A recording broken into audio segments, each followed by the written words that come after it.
Hello students, आज हम विजयनगर साम्राज्य के बारे में अध्ययन करेंगे, जो कि दक्षिण भारत का एक महत्वपूर्ण हिंदू राज्य था। 14वीं शताब्दी में उसकी स्थापना हुई थी।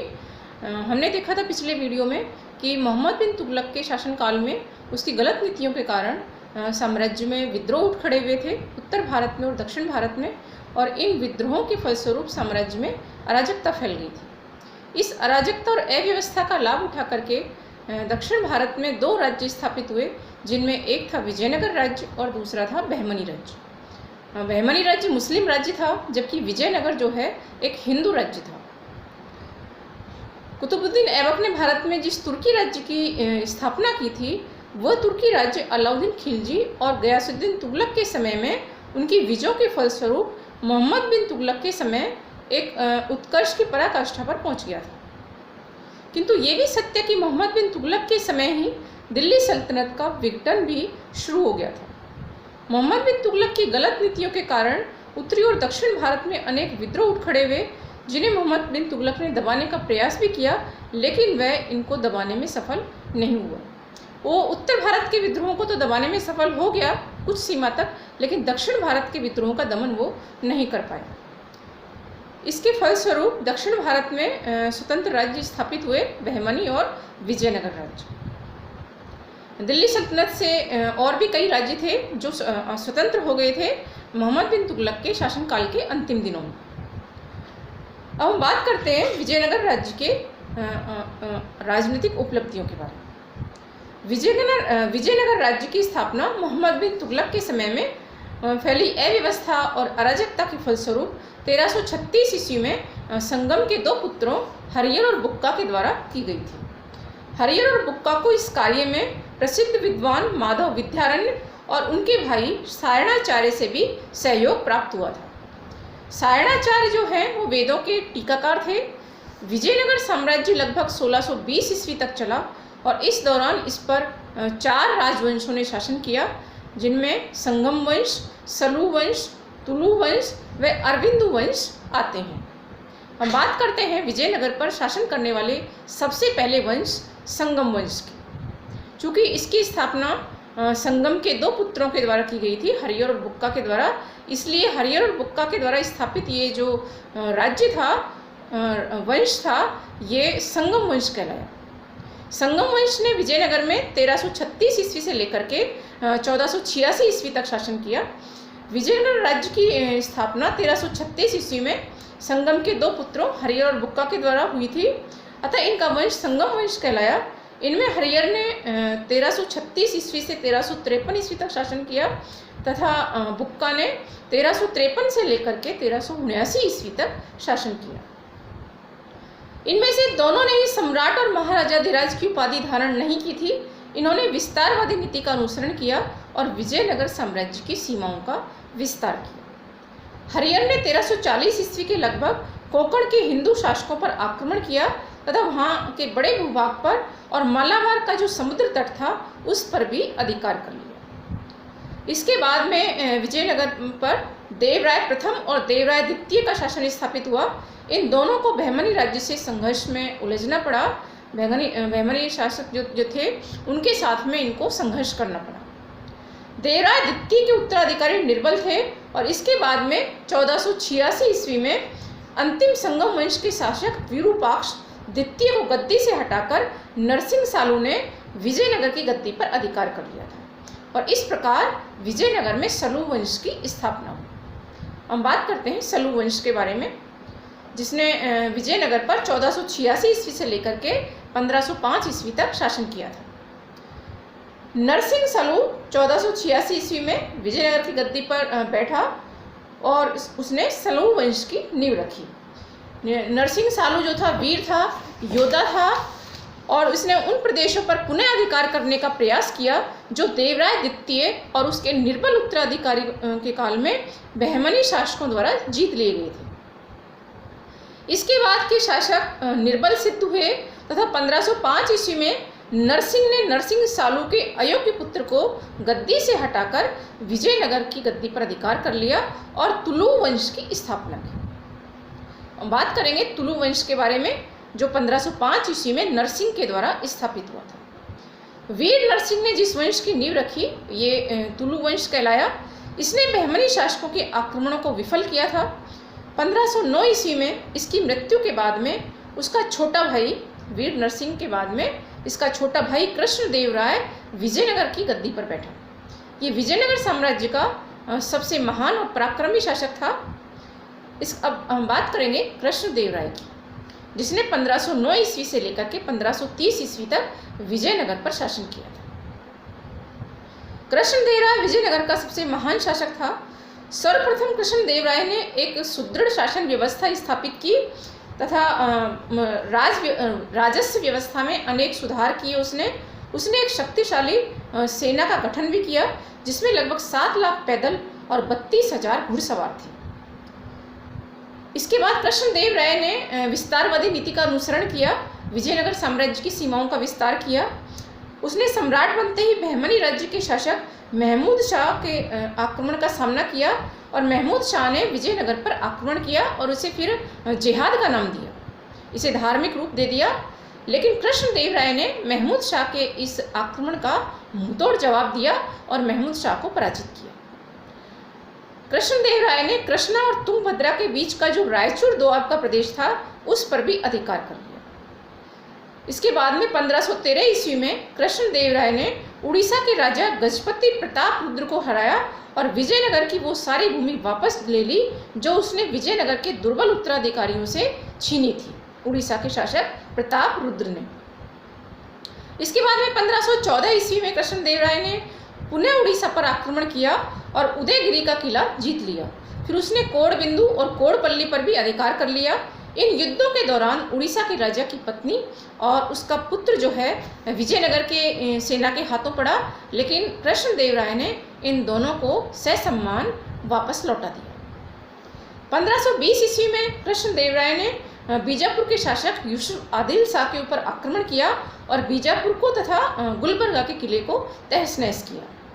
इस प्रकार कृष्णदेव राय के समय में विजयनगर साम्राज्य की शक्ति और प्रतिष्ठा में काफ़ी वृद्धि हुई। हम बात करते हैं कृष्णदेव राय की कला और साहित्य के प्रेम के बारे में। कला और साहित्य के संरक्षक के रूप में कृष्णदेव राय का अध्ययन करते हैं। एक महान विजेता होने के साथ साथ कृष्णदेव राय कला और साहित्य का संरक्षक भी था। उसने नागल्लपुर नगर की स्थापना की। उसने अपनी राजधानी विजयनगर की सुंदरता को बढ़ाने के लिए अनेक मंडप और गोपुरम बनवाए थे। उसने हजारा मंदिर और विट्ठल स्वामी का मंदिर बनवाया। हजारा मंदिर यानी हजारों स्तंभ वाले मंदिर का निर्माण किया। क्योंकि ये वैष्णव धर्म का अनुयायी था कृष्णदेव राय, इसलिए इसने विट्ठल स्वामी का मंदिर बनवाया। कला के साथ साथ ये साहित्य का भी संरक्षक था। उसने संस्कृत और तेलुगु साहित्य की उन्नति विशेष रूप से हुई इसके काल में। कृष्णदेव राय ने शुद्ध तेलुगु भाषा में एक किताब लिखी जिसका नाम था आमुक्तमाल्यदा। उसकी राजसभा में सम्राट विक्रमादित्य के समान अष्टदिग्गज निवास करते थे। ये तेलुगु के प्रसिद्ध विद्वान थे और साहित्यकार थे। वेदों के भाष्यकार व संस्कृत के प्रकांड पंडित सायण व माधव विद्यारण्य उसके दरबार की शोभा बढ़ाते थे। तेलुगु साहित्य का महान कवि अलसानी भी उसके दरबार में रहता था। इस प्रकार कृष्णदेव राय ने कला और साहित्य को भी अपना पूरा संरक्षण प्रदान किया। इसके समय में विजयनगर में कला और साहित्य की भी खूब उन्नति हुई। विशेष रूप से तेलुगु भाषा का जो साहित्य था उसकी उन्नति हुई। हम बात करते हैं कृष्णदेव राय के धर्म के बारे में। कृष्णदेव राय वैष्णव धर्म का अनुयायी था, लेकिन अन्य धर्मों के प्रति उसका दृष्टिकोण सहिष्णुतापूर्ण था। दूसरे धर्मों का भी उसने समान रूप से आदर किया। दूसरे धर्मों के अनुयायियों को अपना धर्म मानने के लिए उसने आज़ादी दी। कृष्णदेव राय ने गोवा के पुर्तगाली गवर्नर एल्बुकर्क से भी मैत्रीपूर्ण संबंध स्थापित किए। उसने भटकल में एक किला बनवाने की अनुमति भी प्रदान की थी। इसके बाद में 1530 ईस्वी में कृष्णदेव राय की मृत्यु हो गई और इसके समय में कृष्णदेव राय के समय में भी पुर्तगाली यात्री आया था डोमिगो पायस। इसने जो है विजयनगर साम्राज्य की यात्रा की। इसने कृष्णदेव राय को महान विजेता, प्रसन्न चित्त और हास्य प्रिय व्यक्ति बताया था। मुगल सम्राट बाबर ने भी अपनी आत्मकथा बाबरनामा में कृष्णदेवराय को भारत का एक शक्तिशाली शासक बताया है। अब बात करते हैं उस युद्ध की जिसके कारण कि विजयनगर साम्राज्य का पतन हुआ। विजयनगर साम्राज्य पतन की ओर उन्मुख हुआ। यद्यपि इसका अस्तित्व बाद में रहा, लेकिन इसकी शक्ति जो है, जो स्थापित हुई थी कृष्णदेवराय के समय में, वो इसकी शक्ति नष्ट हो गई, उसका पतन हो गया। वो युद्ध था जिसके कारण इस साम्राज्य की शक्ति का विनाश हुआ, वो था तालीकोटा का युद्ध 1565 ईस्वी, जो कृष्णदेवराय की मृत्यु के बाद में लड़ा गया था। तालीकोटा का युद्ध विजयनगर साम्राज्य के लिए भयंकर विनाशकारी सिद्ध हुआ।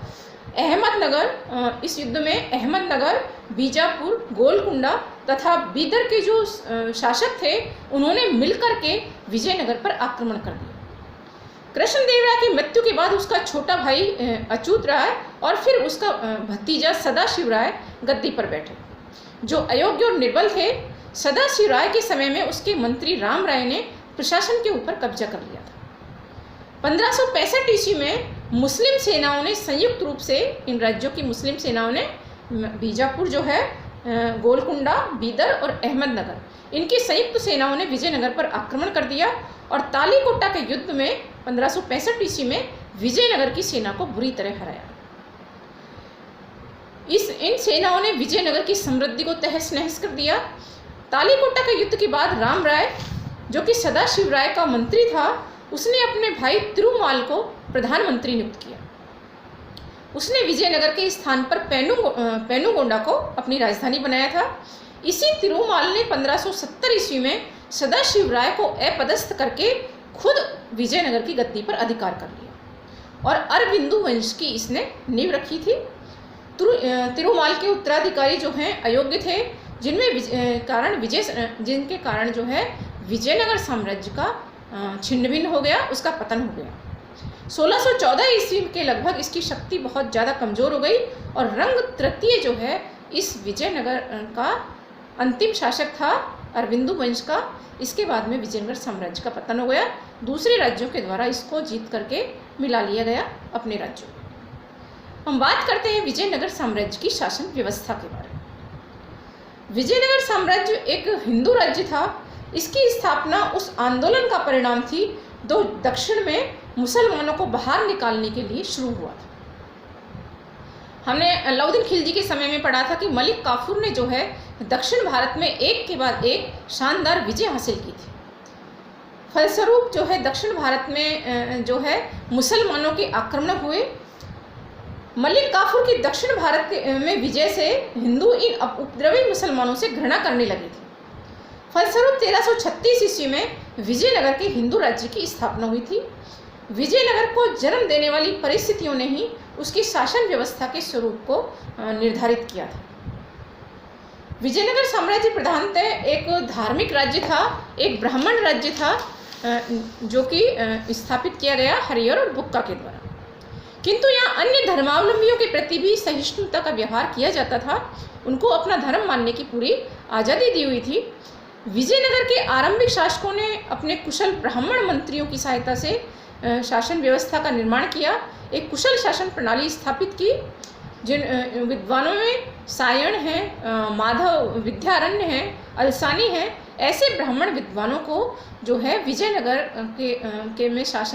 विजयनगर साम्राज्य को इनके शासन का लाभ प्राप्त हुआ, इन विद्वानों की विद्वता का। हम बात करते हैं केंद्रीय शासन के बारे में। विजयनगर में निरंकुश राजतंत्रात्मक शासन व्यवस्था थी, जहाँ राजा की जो है शक्तियाँ अपार थी, राजा की शक्तियाँ निरंकुश थी। लेकिन फिर भी विजयनगर में जो राजा था वो अत्याचारी और उत्तरदायित्वहीन नहीं होते थे। वो धर्मानुसार आचरण करते थे, धर्मानुसार शासन चलाते थे तथा प्रजा के हितों का पूरा ध्यान रखते थे। राजा को शासन कार्य में सहायता देने के लिए एक मंत्री परिषद होती थी, जिसमें कोषाध्यक्ष और महासेनापति शामिल होते थे। इनकी नियुक्ति राजा द्वारा की जाती थी और ये जो है कुलीन परिवारों से संबंध रखती थी। इसके बाद में बात करेंगे विजयनगर के प्रांतीय शासन के बारे में। विजयनगर साम्राज्य 6 प्रांतों में बटा हुआ था। प्रांत के सर्वोच्च अधिकारी को नायक कहते थे, इसको सूबेदार भी कहा जाता था। ये राजवंश या कुलीन परिवारों में से ही नियुक्त किए जाते थे। इन्हें आदेश मिलने पर केंद्रीय सेना की सहायतार्थ सैनिक दस्ता भेजना पड़ता था केंद्र को सहायता देने के लिए, तथा अपने आय व्यय का पूरा हिसाब जो है इन प्रांतीय शासकों को, नायकों को केंद्र को भेजना पड़ता था। इसके बारे में बात करते हैं विजयनगर के स्थानीय शासन के बारे में। विजयनगर साम्राज्य में प्रांत जिलों में विभक्त थे और जिले फिर अन्य छोटी इकाइयों में बटे हुए थे। सबसे जो छोटी इकाई थी प्रशासन की वो थी ग्राम। ग्राम का प्रशासन चलाने के लिए ग्राम सभा होती थी, जिसमें चौधरी, लेखक, चौकीदार आदि पदाधिकारी होते थे। महानायकाचार्य नामक केंद्रीय अधिकारी समय समय पर गांव की व्यवस्थाओं का निरीक्षण करता था। इसी महानायकाचार्य के द्वारा ही केंद्र सरकार का गांवों से संपर्क रहता था। इस प्रकार विजयनगर साम्राज्य जो है दक्षिण भारत का एक महत्वपूर्ण साम्राज्य था, जिसके समय में कला और साहित्य की भी अभूतपूर्व वृद्धि हुई।